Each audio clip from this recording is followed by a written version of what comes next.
Good afternoon, everybody, and welcome to the August session of the Iowa Pork Industry Center monthly webinar series.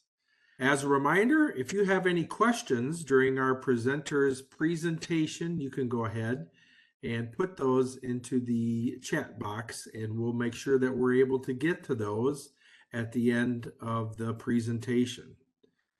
So this month we have with us Dr. Marcelo Almeida as our presenter. Dr. Almeida received his DVM degree from the University of Brasilia in 2003, a master's degree in preventative veterinary medicine by the Federal University of the State of Rio Grande do Sul in 2006, and most recently a PhD in population sciences and animal health from the Iowa State University in 2020. Marcelo has been working with the swine industry for the past 20 years with various roles in the vertically integrated pork producing company, genetic suppliers, and pharmaceutical companies. Marcelo is currently an assistant professor and food animal diagnostician at the Iowa State University Veterinary Diagnostic Lab. And Marcelo is going to talk to us today about recent trends in swine health diagnostic cases. Marcelo, welcome. Thank you for the introduction, Chris. It's a pleasure to be here with you guys today to discuss this topic. And we're going to go and get straight to it. I'd like to just acknowledge some of my, let's see. There we go.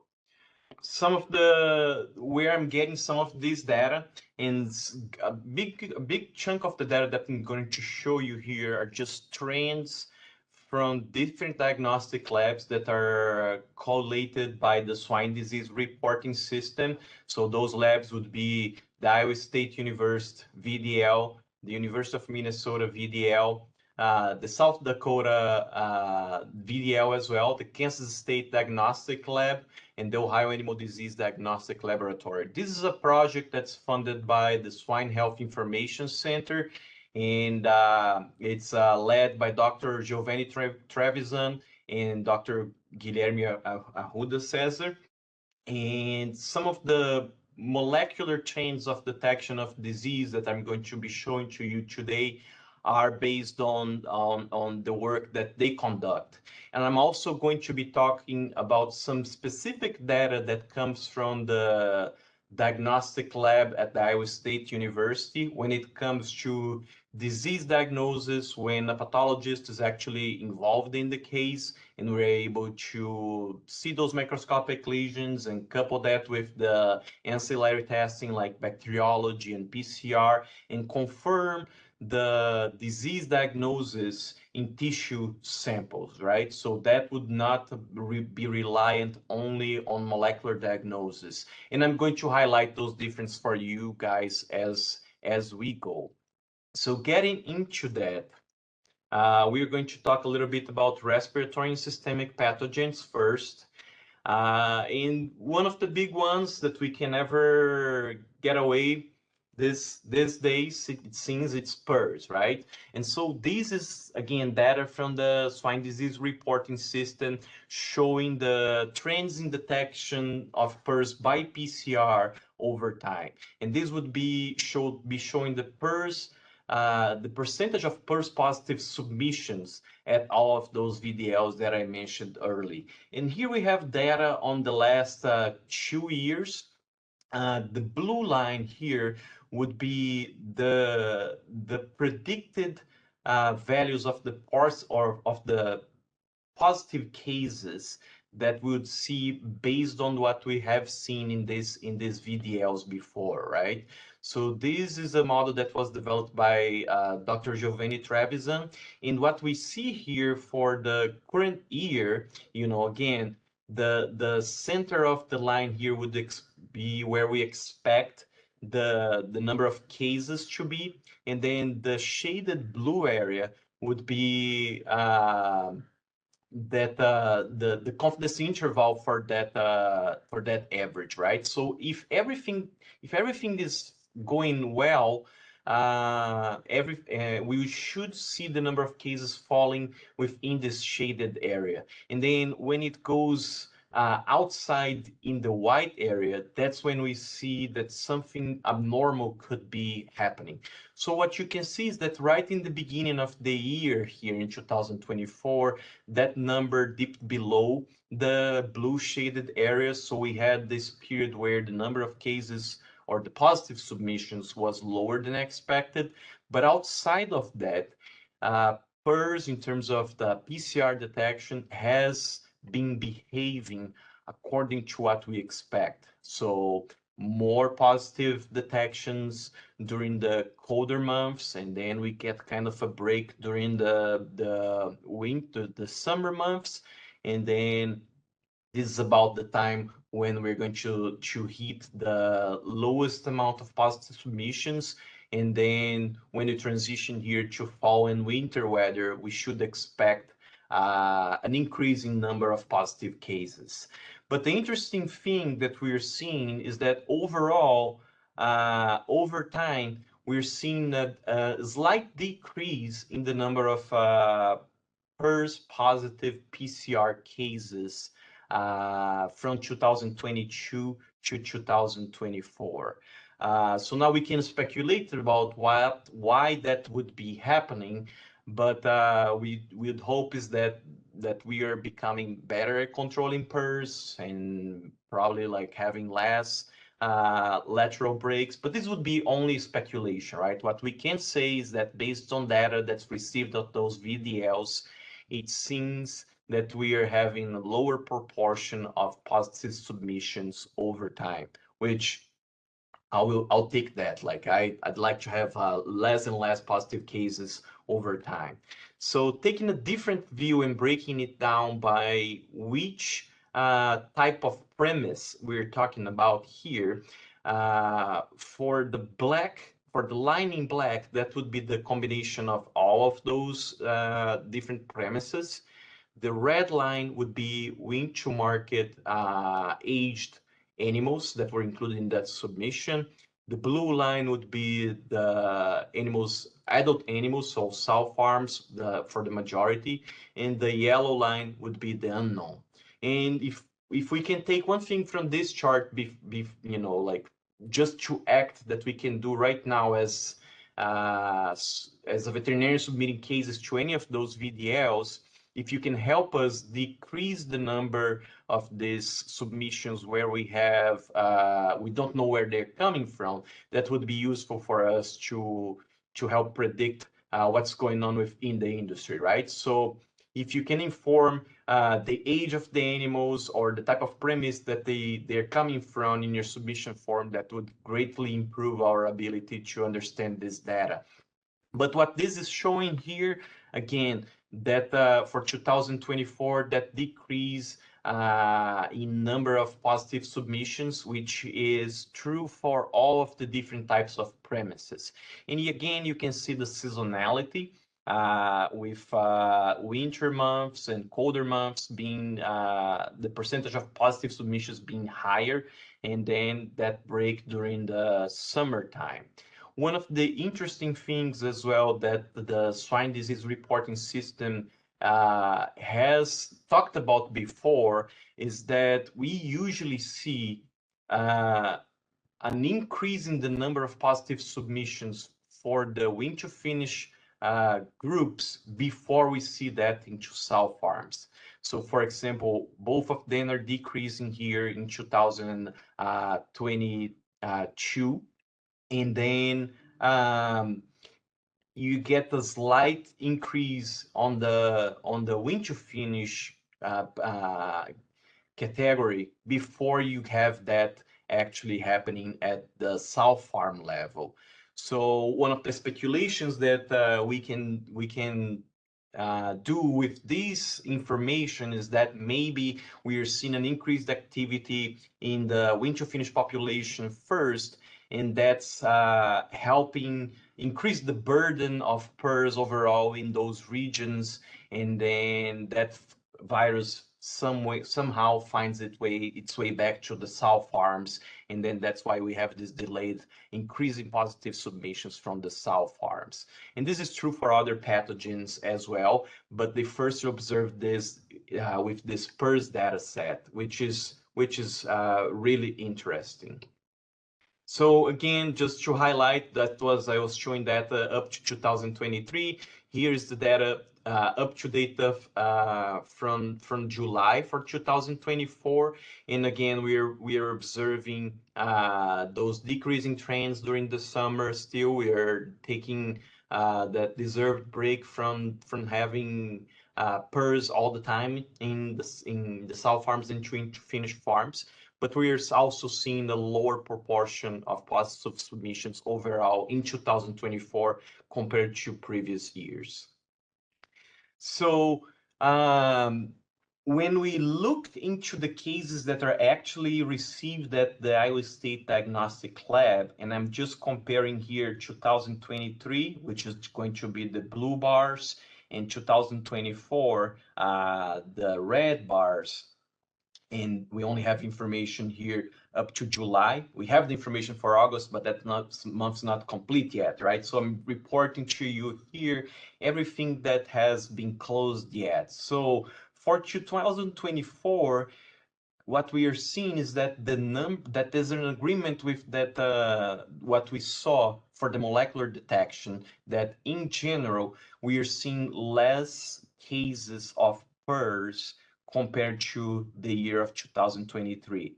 So these lines here represent the cumulative data, and you can see how that behaved in 2023 and how in 2024 we're slightly below. And again, this is data that's submitted to the VDL. It's subjected to bias. This is by no means a prevalence data of the industry, but it could serve as a reflection of the concerns that the industry is having if we believe that the submitters are sending those tissues from farms that are being affected by, or that are, having some sick pigs, right? So this is one of the interesting findings for 2024. So years back, we had the introduction of this new lineage of virus, this variant virus that's commonly known as the 144 line 1C variant virus, and in the new PRRS nomenclature, that would be the line 1C.5 strain.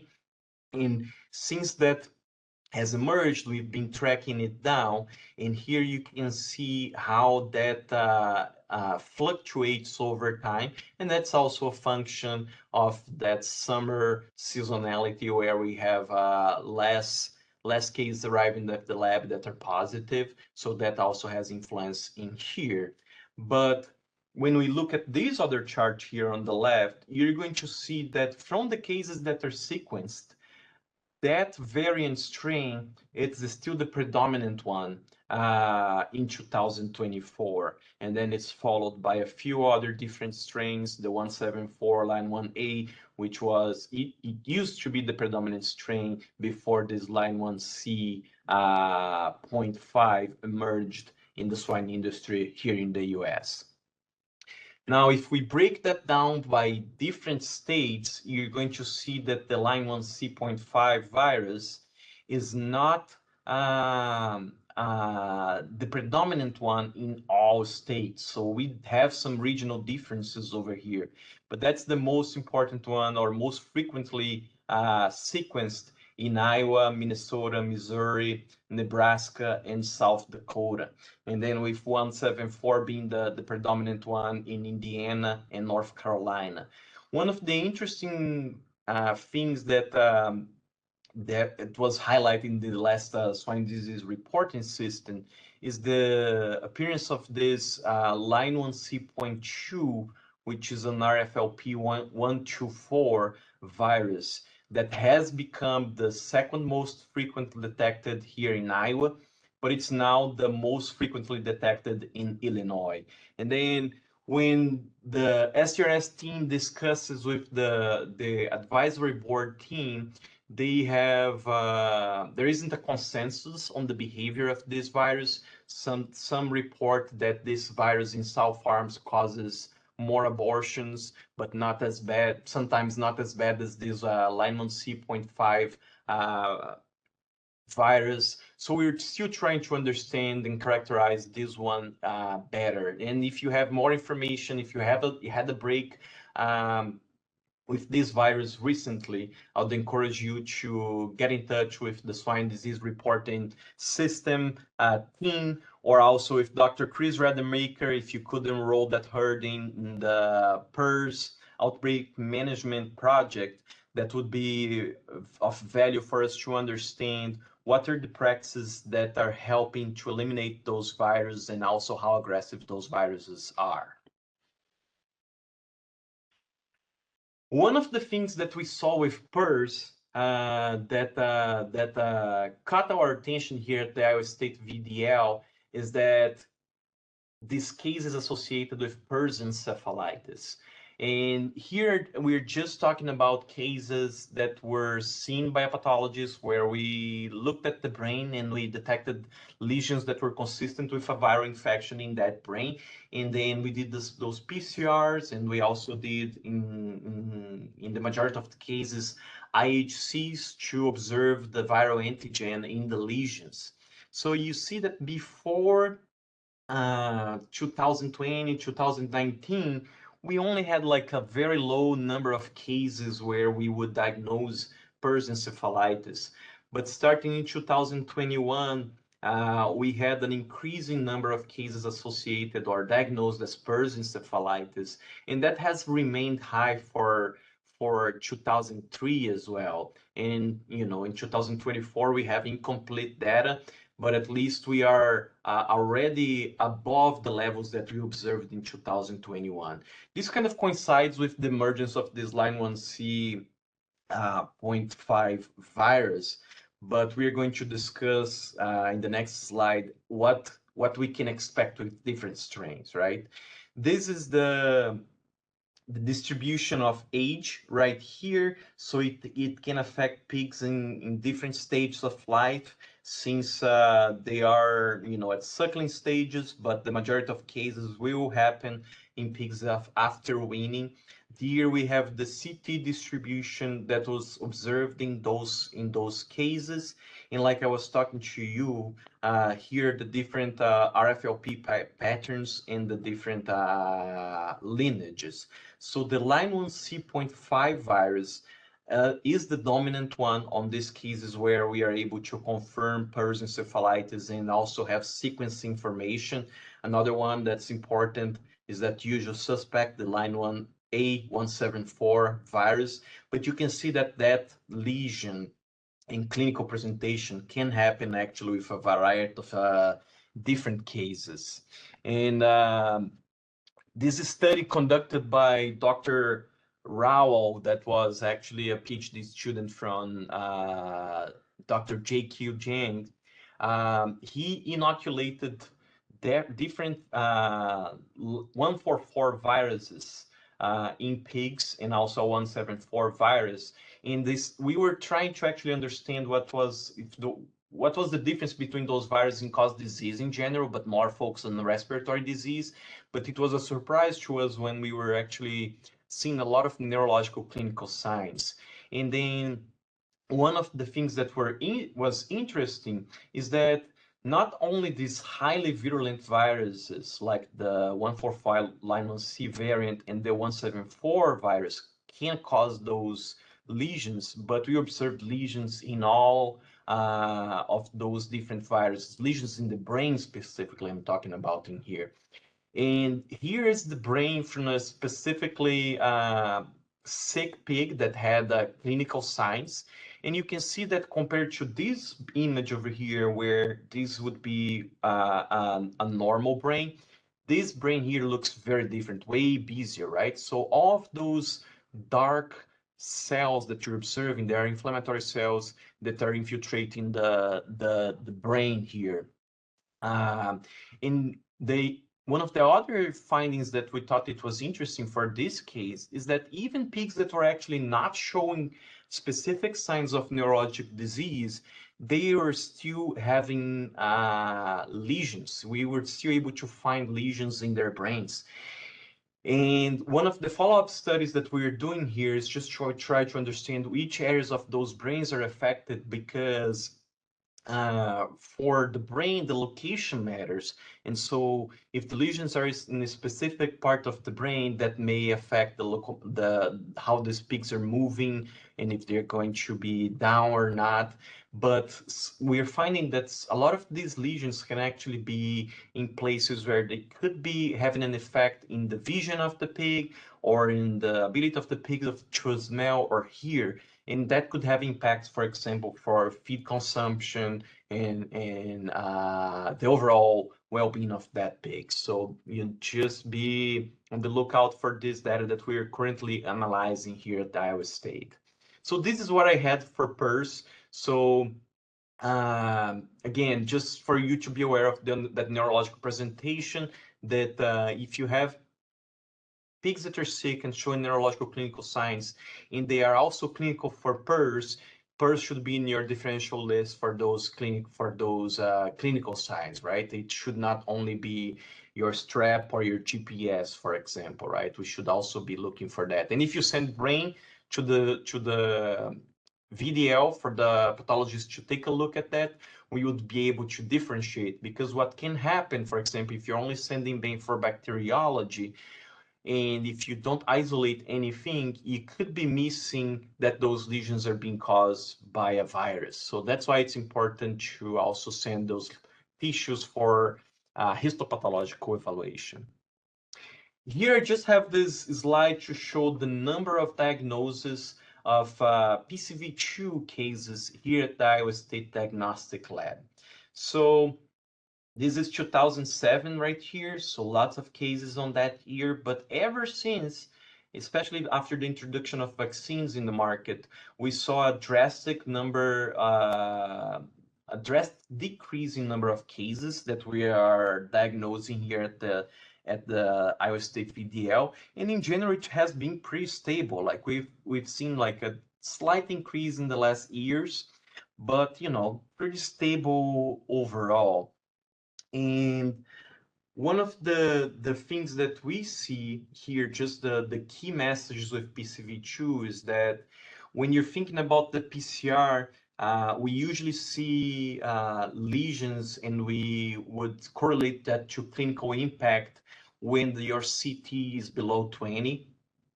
So if you just submit a PCR and detect PCV2, that might not mean much, right? Because we find PCV2 all the time. And just to break this down, I'm just showing to you, for example, here are samples that are tissue samples.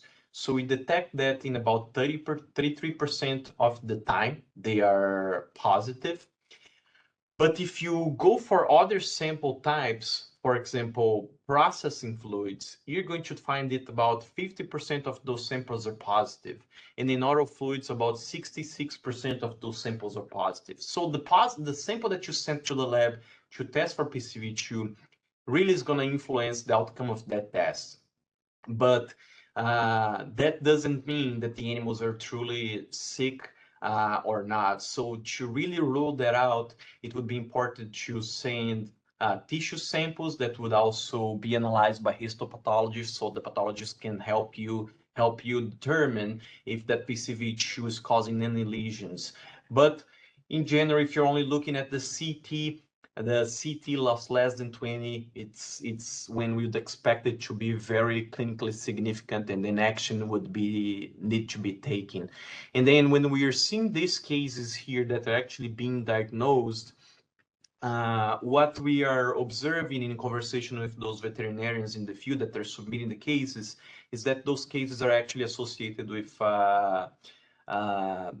failures in vaccination, either compliance or some sort of failure during the process. This, as far as we can tell, for all the research that has been published, all of the mutations that haven't happened with PCV2, we still have very good coverage with the vaccines that are currently available in the market. So when we see those cases and we diagnose them at the VDL, they traditionally have been associated with cases of failure of vaccination. Moving on to influenza, in terms of seasonality, we're observing a similar pattern here to PRRS, so decreased detection over the summer months and increased detection during those months where we start to see cold weather. Higher detections at the winter market phase compared to the south farm. And in here, we sometimes observe that trend like of increased detection at the grow to finish mark compared to the south farm as well. When we break down by the different H's and N's that could be causing disease, we traditionally see a dominance of those H1s and N1s. But there is actually a good variety of the subtypes that we are detecting in here, right? And for the cases that we are seeing at the VDL, again, similar to what we were observing with PRRS, in 2024, we are tracking lower for the diagnosis of PRRS in tissue cases compared to what we observed in 2023. And again, keep that in mind that this is biased data, right? This is like, it could be that the submitters are not submitting as much. That could be one of the reasons why we're seeing less cases. But at least the information that we have is that overall we are seeing fewer cases of influenza up to this point in the year compared to 2023. As you can see, there is an uptick in the number of cases as we come into September, October. So we'll see what happens for this next flu season here soon. For mycoplasma, high pneumonia, we kind of have a more stable number of cases throughout the year. There's still like some seasonality, and we observe the more cases towards the end of the year. This is tissue cases diagnosed by a pathologist. But again, we are seeing that same trend with a cumulative number of cases in 2024 lower than 2023. However, in 2024, when we look at those detection only, we're seeing that quite often we were going actually above the expected percentage of positive submissions here for 2024.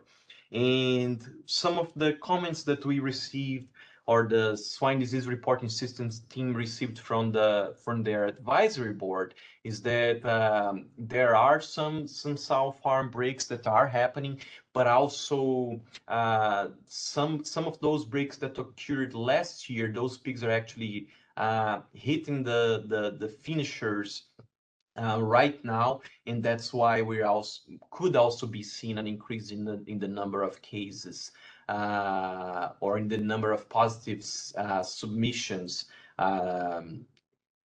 here at this specific points in time. For mycoplasma, again, high pneumonia, the grow finish animals or submissions coming from those premises are also tracking higher compared to the adult sow farm, but we are already seeing an increase in the number of cases of for both of those types of premises here in July, right? So that traditionally happens around September months, but we are seeing that already kind of in July over here. So hopefully that's not going to translate in a high number of cases of mycoplasma during the rest of this year. So one of the things that we are observing here at Iowa State was this emergence of this porcine astrovirus 4 cases, right? Dr. Mike Ray, he's now at the North Carolina State University, but when he was here at Iowa State, he was leading these investigations where we actually observed this astrovirus 4 associated with cases of tracheitis and bronchitis. So what he was observing grossly was just lesions very similar to those caused by influenza. And the veterinarians submitting the cases, they were actually a lot of times trying to eliminate PRRS from these sow farms, but they were actually seeing piglets that were clinical, and when they necropsy, they would see those lesions, and we would see these lesions that are just like flu lesions. So just like a viral bronchitis, here we have a normal bronchus and with the epithelium that's intact, but here you can see that looks a lot different. So we have some viral bronchitis going on over here. So lesions that look like flu, but then when we were trying to establish that flu diagnosis, the PCR would be positive. And a lot of times were wondering if this was a matter of timing, that maybe we were in subacute or chronic stages, but the submitters were just like, hey, no, really, there's something going on over here. So what we did was to do some next generation sequencing, and then Dr. Michael Ray, in conjunction here, working with Dr. Dershide, found this porcine astrovirus 4. And when they did an RNA scope, what they saw is that they observed a lot of the genetic material of that virus was present within the lesions. So they went ahead and did some additional work. They went back and looked at all of the cases where we had lesions of bronchitis that were consistent with viral lesions or if those influenza lesions. And we were seeing that those that we could not identify a cause, they were actually increasing throughout the years. So they went back and did a retrospective study, and they got all of those cases that were tested, that we had lesions of bronchitis that were not identified. The etiological agent was not identified, and they were tested for influenza and tested negative. And then they did some RNA scope on those lungs. They did some punch biopsies and put it in all as many 6 cases in one slide, so we could take a look at that in a way that was not too expensive. And again, lots of those airways were being labeled by this RNA scope. And what they found is that approximately, let's say, 70 to 80% of those cases were actually positive for astrovirus 4. So that has now become one of the differentials for those when we receive those pigs with lesions of influenza, and then we test for influenza and the influenza is not positive. That becomes one of the other differentials. Like influenza is definitely the number one cause of viral bronchitis in pigs, but when that's negative, astrovirus 4 should definitely be on your differential lesions or list. And also remember that it can cause tracheitis as well. So if you submit samples to the VDL, you can also include those tracheas for us to take a look, because sometimes the lesions are restricted to that part of the body. So we're still working on some of the other questions that haven't been answered yet, but Dr. Michael Ray continues to conduct those studies here in association with Dr. Dershide at Iowa State. Moving on to some of the enteric pathogens, I'm going to hit here very briefly on the enteric coronaviruses, and you're seeing here that I'm focusing mainly on the PED and porcine delta coronavirus, and there's a reason for that I'm going to show to you here in the next slide. But the good news is that we're seeing again a decreasing trend for both of those pathogens in terms of positive submissions for all of those different laboratories over time. And for both of those in 2024, they have been behaving as expected. Delta coronavirus was actually lower a little bit here in the earlier portions of this year of 2024, but we're seeing decreasing trends in both wing to finish animals and also in the sow farms for both of those pathogens. And how about PD? So for PD, we haven't had detection of that in a long time, or for TGE, I'm sorry, we haven't had detection of that in a long time. So you're going to see that that's in agreement with when the pathologists receive that case and also are looking for those lesions of viral enteritis.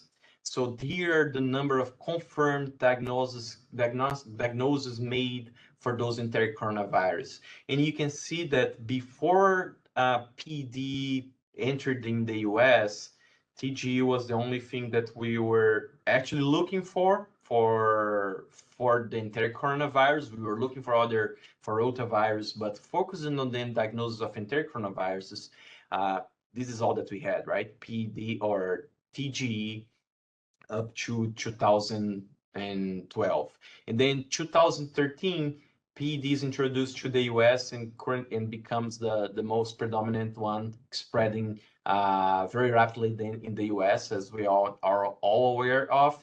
But the interesting phenomenon is that the TGE detection, or both detection and confirmed diagnosis, went down.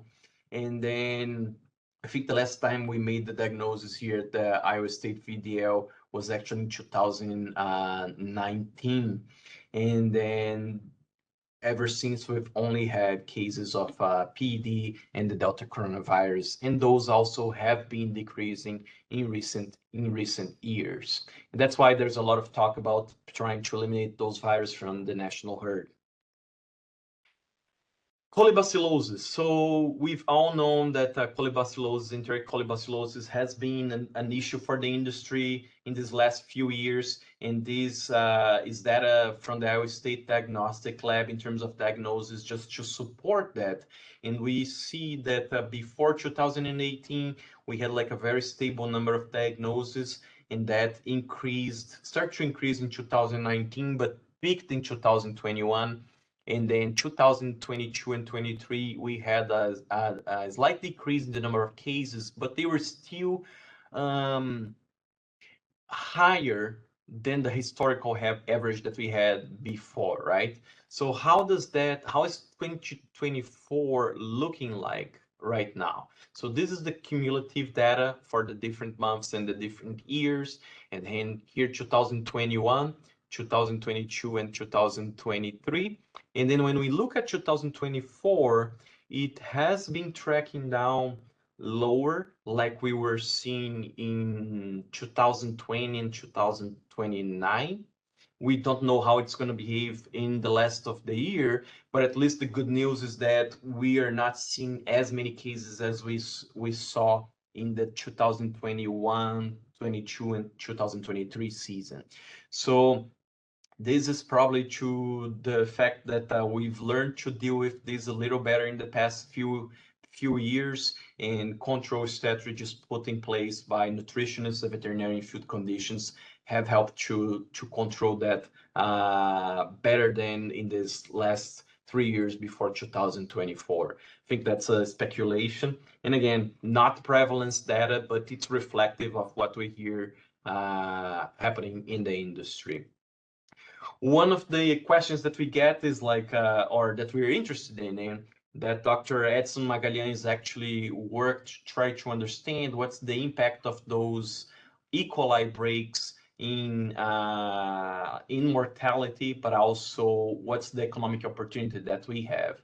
And what he found working on this with this system, comparing groups that had no E. coli breaks with groups that had E. coli breaks, was a difference in 2.2% percentage points of mortality. and that was for that system at that time, at the market conditions at that time, was equal to almost $2 per pig. Edson did some other comparisons trying to understand what was the impact of high mortality early on or later in those nursery groups. And what he observed is that the later the mortality occurred, the higher the economic impact on those groups, right? So if you have low mortality and that mortality occurs early on, or if it's low mortality and it's later, the economic impact is not all that high. But when that mortality is high, both early and late, the cost significantly increases, but the late mortality is the one that's really causing that significant impact upwards to $6, almost $7 per head. Here, just getting into some of that characterization that we do with genotyping. So if we look at that data from the Iowa State VDL from 2010 to 2022, about 65% of all of those E. coli that are genotyped were F18. But when we break that down by years, we can see clearly that in those years close to 2010, we had like a 50-50% split more or less, and now we have a clear dominance of that F18 strain. So again, just breaking down those F18 and K88 on confirmed cases of diagnosis on pigs post-weaning and the age of occurrence, we see that the F18 has a longer tail, so we are able to confirm cases in pigs that are older, not only traditionally on that 3 to 5 window of age of pigs post-weaning, right? So it can occur later on in life, but we observe more cases of F18 than the K88 for sure. And within the F18 cases, what we're seeing is a predominance of this specific viral type, which has all of the major toxins and also the Shiga-like toxins. So this viral type is what we would call a hybrid viral type, would be an intertoxigenic E. coli, but also Shiga-like toxin producing E. coli, so capable of causing both neurological clinical signs and diarrhea. And this is the predominant one in the industry right now. When we do some next generation sequencing analysis, those guys are the ones down below over here. And what we are trying to understand if there's any other factors that are going on that could be contributing on the genetic side to the emergence of this viral type within the industry. And I have a student that's working on that right now. The interesting thing is that when we look at that viral type and we see the cases by state, we see it like one of the first times that we were observing, we actually observed this in 2012 for the first time, but it was not moving around. And since 2016, that's when we started to observe it year by year, showing up at different states in the country. So really moving to different geographical locations. In terms of antimicrobial susceptibility, for those F18 isolates, what we are seeing is that for the majority of the antimicrobials, the susceptibility is going down. So this is the percentage of isolates that were susceptible to those antimicrobials. So you can see that's going down. And the only one that's being stable is ceftiofur, but that's like not recommended for E. coli treatment. But we can also see that kind of tracks down with the emergence of this specific viral type, which we commonly see being genetically resistant to a lot of the different antimicrobials.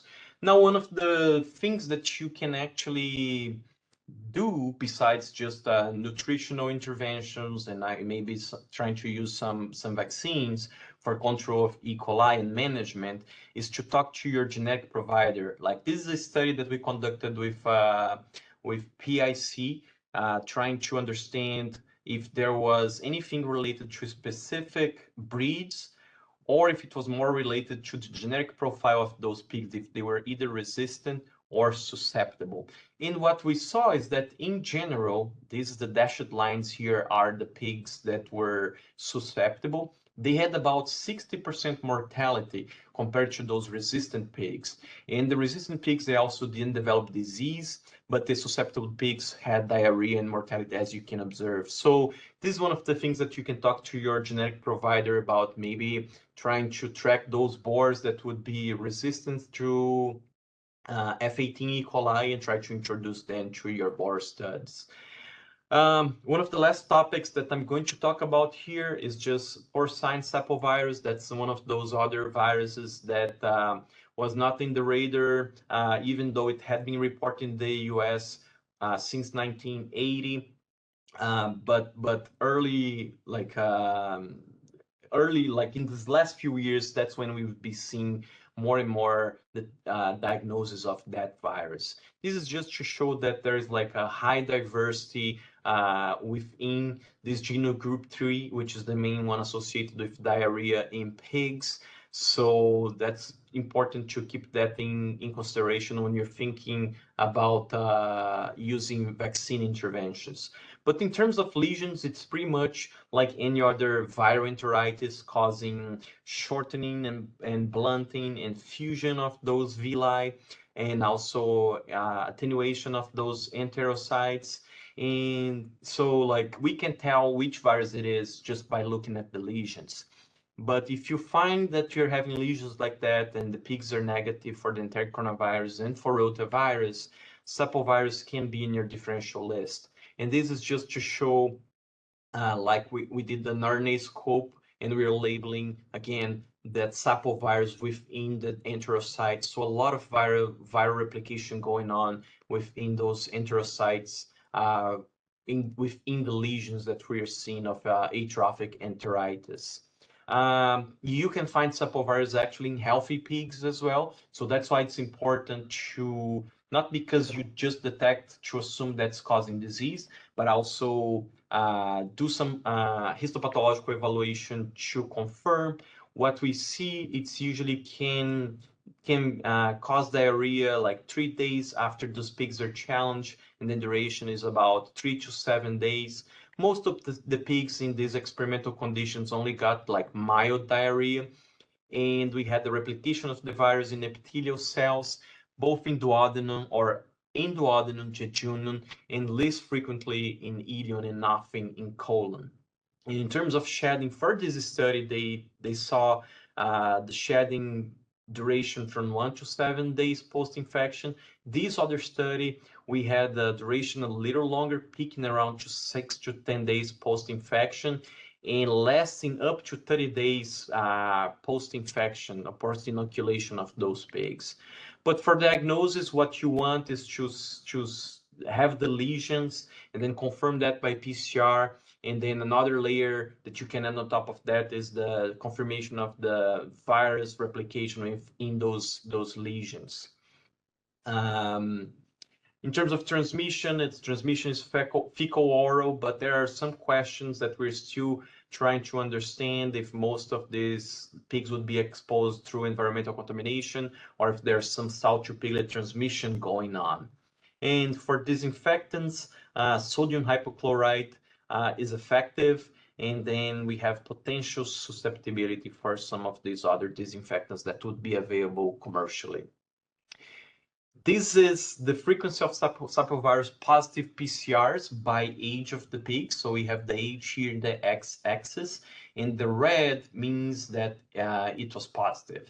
So we see that peak of positives happening between 4 and 5 weeks of age. Here's the CT distribution. So you can see positives in a lot of different ages. but also it doesn't mean that they are sick, right? So as we are observing, there are a lot of late CTs in here.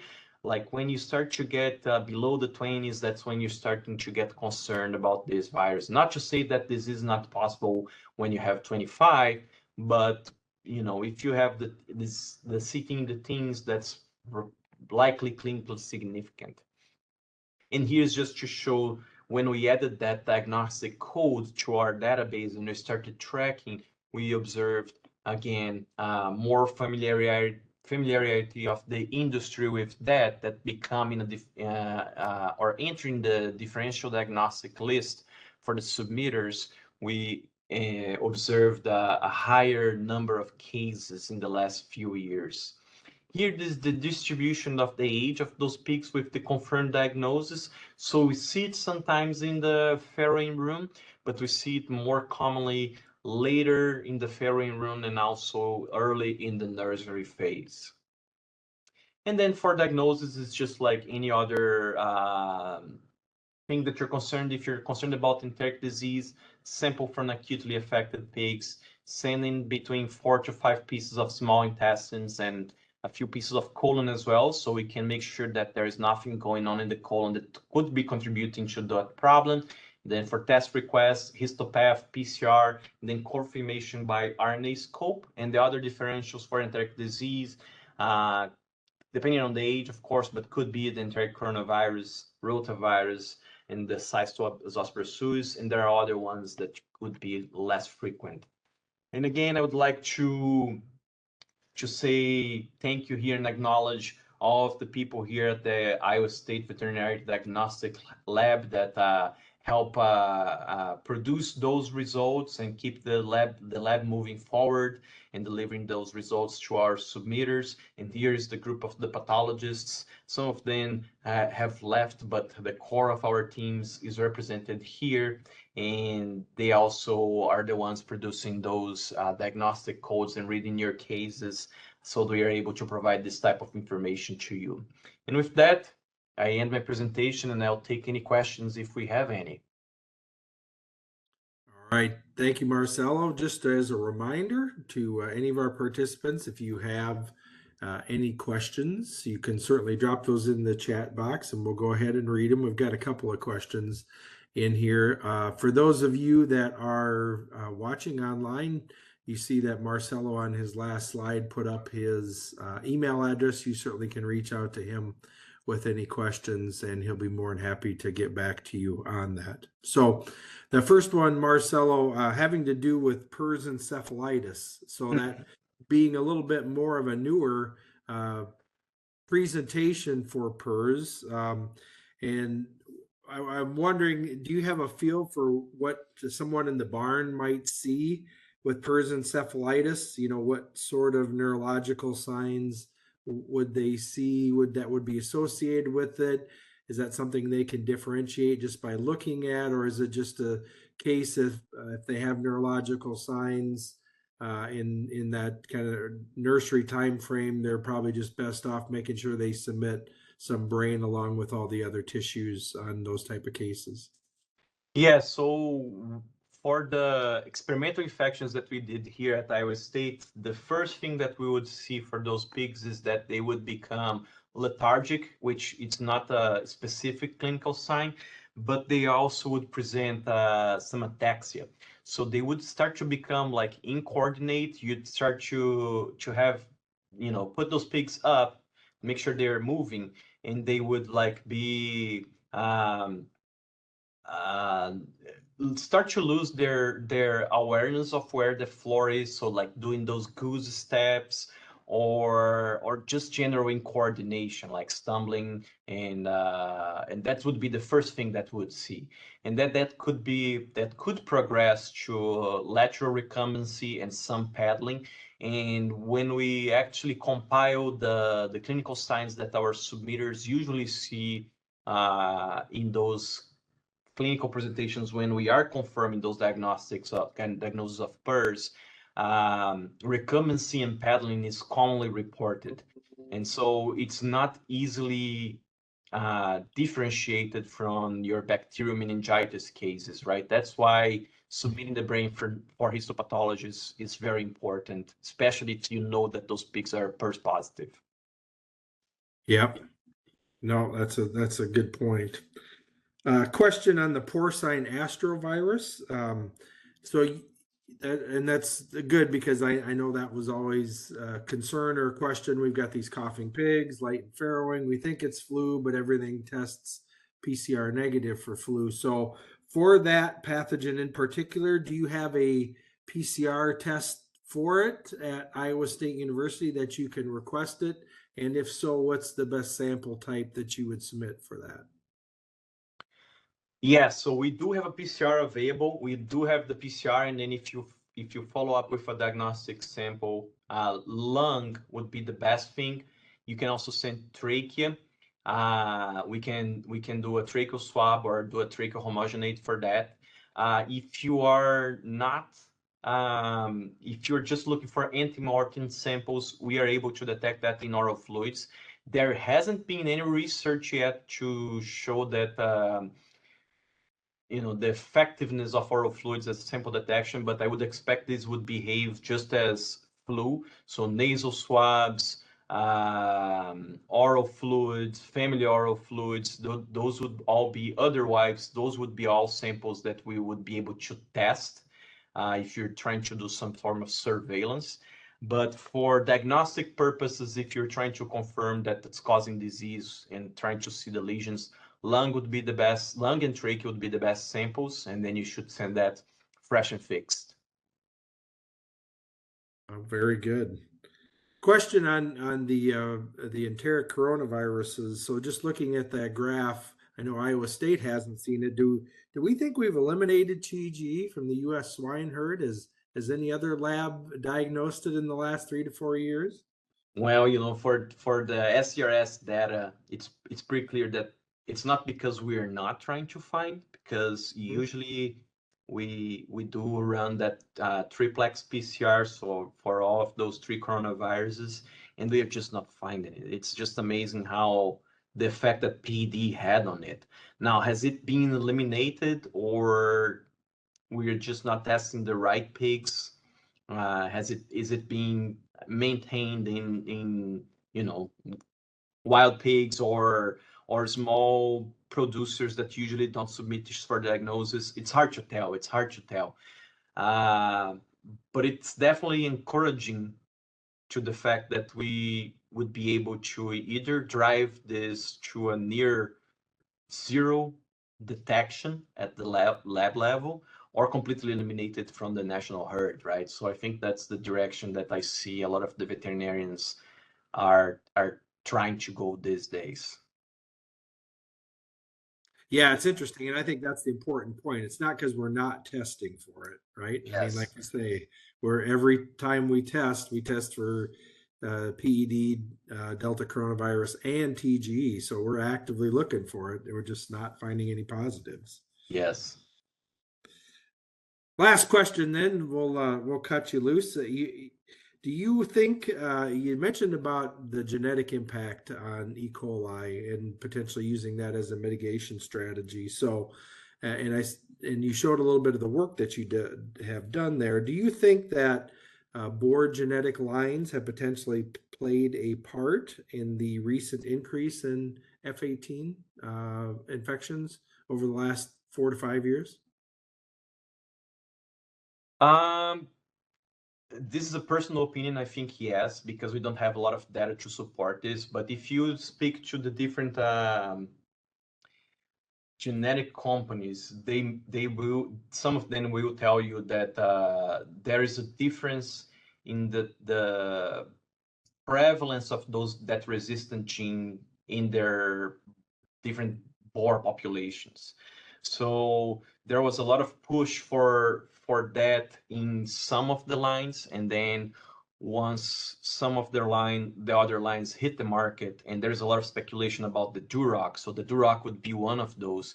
That specific characteristic was not being incorporated in the genetic improvement plan before, and so that's why the prevalence of that resistance gene in those boars was lower.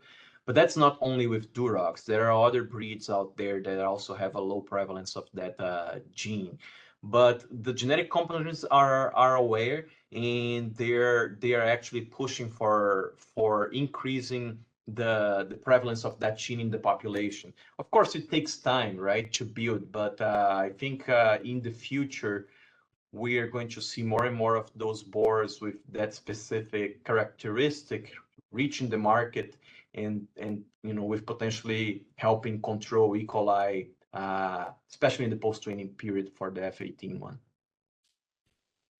Yeah, fantastic, Marcelo. Thank you so much for really giving us a deep dive and covering a lot of topics having to do with recent trends in swine health diagnostic cases. And thank you, everybody, for joining this webinar here today. Next month, we're going to have a couple of our researchers talking to us about some recent insight into PRRS. So that'll be next month's Iowa Pork Industry Center monthly webinar. So for Dr. Almeida, I'm Dr. Rodemaker. Thank you again for joining.